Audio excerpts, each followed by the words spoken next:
Assalamualaikum warahmatullahi wabarakatuh. Perkenalkan, saya Cita Prele Wulansari, NPM A1L 018004, mahasiswa BK semester 6A Universitas Bengkulu. Video kali ini merupakan tugas saya di semester 6 mata kuliah Kesehatan Mental. Nah, di sini saya akan menjelaskan mengenai gangguan mental perilaku akibat penggunaan zat psikoaktif atau sering disebut nafsa. Nafsa ini terdiri dari beberapa, yaitu heroin, sabu, ekstasi, ganja, kokain, benzodiazepina, pil koplo.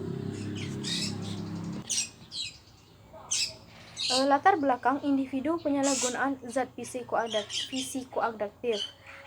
Yang pertama itu faktor individu. Faktor individu terdiri dari ingin tahu dan ingin mencoba, tidak bisa menolak ajakan teman, sikap memberontak terhadap peraturan, identitas diri yang kabur, mengalami depresi atau cemas. Yang kedua itu faktor lingkungan, komunikasi dengan orang tua kurang, orang tua dominan atau otoriter, teman sekelompok atau sebaya yang menggunakan, lingkungan sekolah yang kurang tertib, fasilitas yang sekolah yang tidak minim. Selanjutnya, tanda dugaan memakai zat. Yang pertama itu tingkah laku ganjil, misalnya kontak mata menghilang tiba-tiba, egosentetis, tidak mampu konsentrasi, prestasi belajar menurun, mood berubah dengan cepat, sering izin datang terlambat, pulang lebih cepat, terlambat mengumpulkan tugas, kualitas lebih rendah dari kemampuan yang sesungguhnya, barang pribadi hilang dengan penjelasan yang kurang masuk akal, mengakibatkan tanggung jawab. Selanjutnya, sejarah alkohol telah digunakan sejak kurang lebih 500 tahun yang lalu. Digunakan untuk bersenang-senang, nutrisi, dan obat. Penyalahgunaan alkohol tercatat tahun 1400 di Irlandia. Tahun 1800 digunakan di Eropa dan Amerika. Perang Dunia I, alkohol dilarang di Amerika. Tahun 1933 dilegalkan kembali. Alkohol merupakan minuman dengan nama kimiawi etil atau alkohol atau etanol. Lazimnya disebut minuman keras, contohnya bir, wine, vodka, anggur, dan lain-lain. Peraturan Menkes nomor 86 garing Menkes per garing 4/77 menggolongkan minuman beralkohol menjadi 3 golongan, yang itu golongan A, kadar etanol 1-5%. Contohnya bir sandi. Golongan B, kadar etanol 5-20%. Contohnya anggur. Golongan C, kadar etanol 20-55%. Whisky brand. Intoksikasi alkohol yaitu gangguan kesadaran, fungsi kognitif, persepsi, afektif, dan perilaku daya nilai terganggu, perasaan atau efek emosi labil, perilaku agresif, fungsi sosial dan pekerjaan terganggu. Kriteria diagnosis DSM-V: penghentian penggunaan alkohol yang berlebihan dan lama, 2 atau lebih tanda-tanda berikut yang terjadi dalam beberapa jam sampai beberapa hari setelah menghentikan atau gaya penggunaan alkohol seperti pada kriteria A.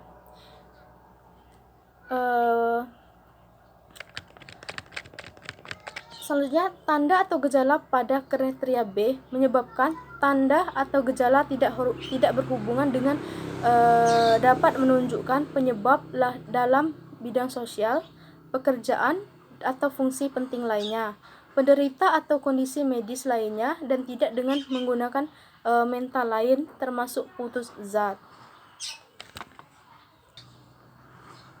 Opioid merupakan segolongan zat baik alkimia atau sintesis yang berhubungan dengan opoid, komponen alkohol yang terdapat pada tanaman opium poppy.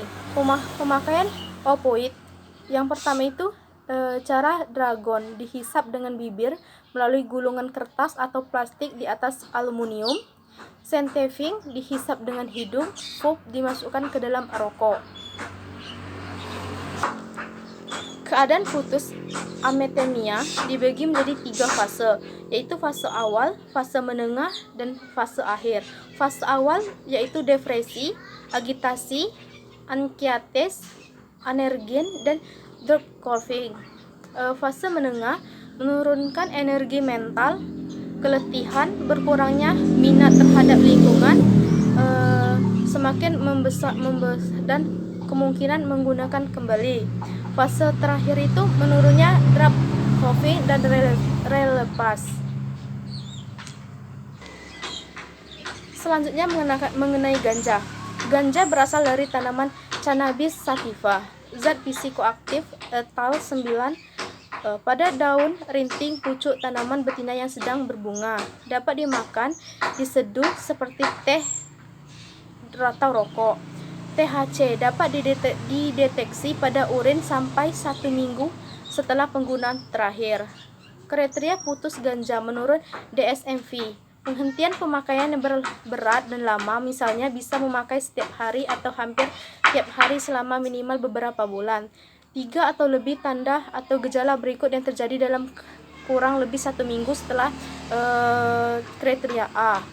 Gugup atau antasietas, sulit tidur, penurunan nafsu makan atau berat badan turun, cemas, mood depresi, minuman satu gejala fisik berikut yang menyebabkan ketidaknyamanan, memanggil atau nyeri kepala. Selanjutnya, tanda atau gejala pada kriteria B menyebabkan penderita atau hendaknya dalam bidang sosial, pekerjaan, atau fungsi penting lainnya. Tanda atau gejala tidak berhubungan dengan kondisi media lain dan tidak dapat dijelaskan dengan menggunakan mental lain termasuk putus zat lain.